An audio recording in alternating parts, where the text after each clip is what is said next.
The rejection wasn't a single event, but a slow, suffocating atmosphere. I grew up breathing in the quiet suburbs of Columbus, Ohio, a family where love felt conditional on achieving a specific, traditional form of success. My older brother, Michael, seemed to effortlessly embody. Star quarterback, homecoming king, the pride of our parents, David and Linda Harper, while I, Emma Harper, found my solace not in cheerleading or student council, but in the quiet discipline of the track, in the burning lungs and rhythmic pounding of pavement, a passion my mother called unladylike, and my father dismissed as nice hobby. But focus on your grades for a real career. Their indifference hardening into active humiliation. On the night of my high school's athletic awards banquet in the school gymnasium, the air thick with the smell of cafeteria pizza and adolescent sweat, where Michael received his third consecutive MVP trophy, to thunderous applause and a standing ovation from our beaming parents. And then, when my name was called for the Women's Cross Country State Qualifier Award, I walked to the stage in my simple dress, my heart swelling with a fragile pride, only to look down and see my mother leaning over to whisper to the parent next to her, a loud, carrying whisper meant to be heard. All that running, and for what? A piece of plastic. She'll never get a scholarship like Michael. She'll never wear a jersey that means anything to anyone. And my father nodded in solemn agreement, not even clapping, his eyes already back on his golden son. And in that moment, under the harsh fluorescent lights, holding my cheap trophy, I felt myself vanish, becoming invisible, a background character in the epic of Michael's life, the heat of shame flooding my face. As I stumbled back to my seat, the rest of the evening a blur of swallowed sobs and shattered self-worth. The car ride home a silent tomb, where the weight of their disappointment was heavier than any trophy, culminating in the kitchen where my mother, washing dishes, said without turning around, "You need a backup plan, Emma. Nursing maybe, something stable. This athletic phase is over. Real women build families, not mile times." The word, phase, was the final straw, reducing my passion, my identity, to a childish whim. That night I didn't cry. I packed one duffel bag of running shoes, worn jeans, and t-shirts, the 500 I'd saved from lifeguarding hidden in a sock.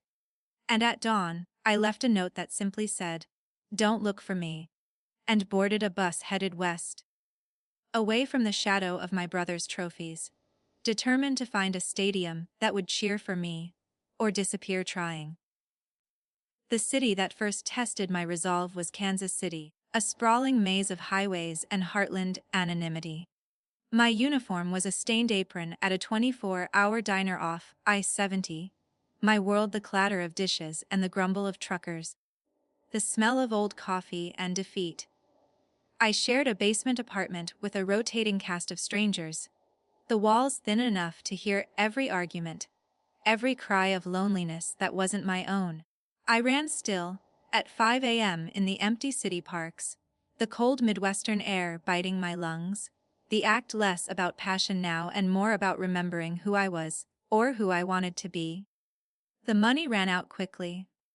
I took a job as an overnight stalker at a massive warehouse in Omaha, the mind-numbing monotony broken only by the ache in my back and the dull roar of forklifts, my existence reduced to scanning barcodes under flickering lights. I was hungry, tired, and profoundly alone. My only friends the characters in library books I read on my breaks. I moved with the desperation of a leaf in the wind. A hotel housekeeper in Denver, changing sheets in rooms that held the echoes of other people's joy. A retail cashier in Salt Lake City, forcing smiles for holiday shoppers while my soul felt hollow. Each city was a lesson in survival, each menial job a confirmation of my family's prophecy that I was built for background noise. In the darkest hours in a rented room in Boise, listening to the trains in the distance, I'd let the silent tears come, wondering if my mother was right, if my dreams were just the foolish whims of a girl who didn't understand how the real world worked. The turning point, when it came, was not dramatic but administrative. Exhausted, working 2 jobs in Phoenix, I saw a flyer at the community college for a Veterans Affairs work-study program. I wasn't a veteran, but it listed another opportunity: the U.S. Army Reserve. It promised a signing bonus, tuition assistance, and most importantly, a structure, a purpose, a uniform that meant something beyond a minimum wage job. The idea felt alien, terrifying. But the alternative, the endless cycle of diners and warehouses, felt like death. The next day, I walked into the recruiting station. The journey from that Phoenix strip mall to becoming a soldier was the first real discipline I had ever known. Basic training at Fort Jackson, South Carolina, was a shock to every system. The screaming drills, the relentless physical training, the deliberate breakdown of the individual to build up the team. For the first time, my running was an asset, not a joke. The loneliness I'd carried from Ohio became a strange strength. I was used to operating in isolation, and now I learned to do it within a unit. I thrived on the clarity. There was a right way and a wrong way, and success was measured in objective standards. I graduated, not as the best, but as a solid soldier. My first uniform, the Army combat uniform, felt like a second skin, a camouflage against my past. The Army Reserve allowed me to go to college in Austin, Texas, using the GI Bill. I studied kinesiology. My passion for the human body now funneled into a legitimate path. I ran for the university's track team as a walk-on. No longer the star, but a relentless worker. The Army paid my rent, gave me healthcare, taught me leadership. I rose in rank, a private to specialist, then to sergeant. I led squads in weekend drills, my voice learning to command respect. The revenge was in the quiet accumulation: each promotion, each college credit, each personal record broken on the track, each dollar saved in my own bank account. After graduation, I pursued an even bigger goal: to become an Army officer. I was selected for officer candidate school at Fort Benning, Georgia. It was a different kind of crucible, testing my intellect and leadership under brutal pressure. I thought of my brother, probably selling insurance back in Ohio, our father's trophy collecting dust on a shelf. I thought of my mother's whisper in that gymnasium. I used it as fuel, not bitterness. I graduated as a second lieutenant in the United States Army, the gold bar of rank shining on my uniform. The little girl who was told her running meant nothing now wore a uniform that commanded the respect of an entire nation.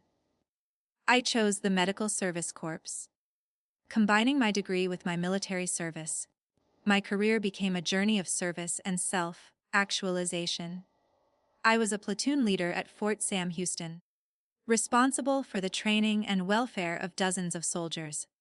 I deployed to Kuwait as a medical logistics officer, ensuring life-saving supplies reached the front line units. The work was demanding, often tedious, but it was mission critical. I learned to manage multi-million-dollar budgets, to negotiate with contractors, to lead diverse teams under stress. I earned a master's degree in public administration. I transferred to the active duty component. My commitment total. Promotions came captain, then major. With each step, my influence and responsibility grew. I was given command of a medical company at Fort Bragg, North Carolina, over 200 soldiers and civilians. The weight of the responsibility was immense. But the girl who had been crushed by a parent's whisper had been forged into a woman who could shoulder it. I bought a house near the base, a home filled with my own choices, my own hard-earned peace. The revenge was in the quiet authority of my command, in the salute returned by junior soldiers, in the respect of my peers. I rarely thought of my family. They were ghosts from a past life. The moment of reckoning was orchestrated by the Army itself, with a perfect, unplanned symmetry. I was selected to serve as the brigade medical officer for a prestigious unit that was to be honored at a massive, nationally televised college football game, the Army-Navy game in Philadelphia. My role was ceremonial but significant. I would be on the field with the command group as part of the color guard and recognition ceremony. The day was cold and bright, the energy in Lincoln Financial Field electric, a sea of cadet gray and midshipman blue. Standing on the sideline in my Army service uniform, my medals gleaming, my major's oak leaves on my shoulders, I was a small part of a giant American tradition. During the pre-game ceremony, as the announcer honored the service members present, the camera panned across our formation. I stood at attention, eyes forward, as hundreds of thousands in the stadium and millions at home watched. I had no idea who might be watching. At halftime, as I stood with my colleagues, my phone vibrated with a text from an old high school friend. "Emma, is that Liu on TV? Your parents are here." Section 232. There, stunned.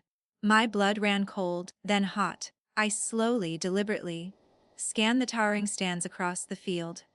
And then I saw them. In the middle of a sea of people, my father, David, was standing, a pair of binoculars frozen at his eyes, trained directly on me. My mother, Linda, was seated next to him, her hands covering her mouth. And next to her, looking smaller than I remembered, was my brother Michael. They had come to see the spectacle, to be part of a patriotic event, never imagining the spectacle would be me. My father lowered the binoculars, his face a mask of utter, profound shock. He saw the uniform. Not a jersey, but the uniform. He saw the rank, the insignia, the undeniable authority it conveyed. He saw his daughter, the one whose hobby he'd dismissed, standing on the hallowed turf of one of America's greatest sporting events.